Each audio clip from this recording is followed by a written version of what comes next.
អង្គុយគិតស្រមៃនឹកដល់កូនថាក្រោមពលឺរីត្រីបងជាប់ចិត្តនឹងផ្កាចម្ប៉ាអង្គុយគិតស្រមៃ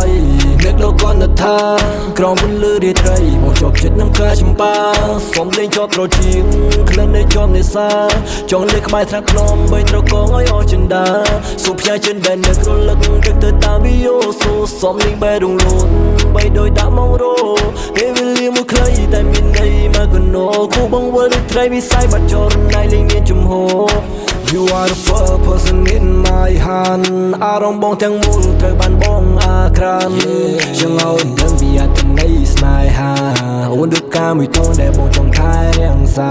ស៊ូមប្រណីដល់ចិត្តអូនអាណិតបងផងបើជាគូនិស័យមិនបើថ្ងៃចងក្រងវងវិស័យជ្រុលជ្រុងទូជុំមុខអូនបានម្ដងបើមានលើកទី2បងជាអ្នករំរង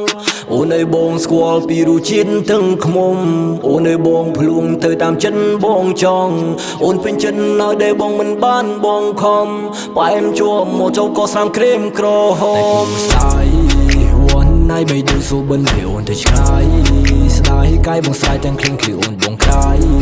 គ្រៀមក្រងបើសិននាងមិនវិលមកអូនលោកបងនៅចាំអូនទីនេះ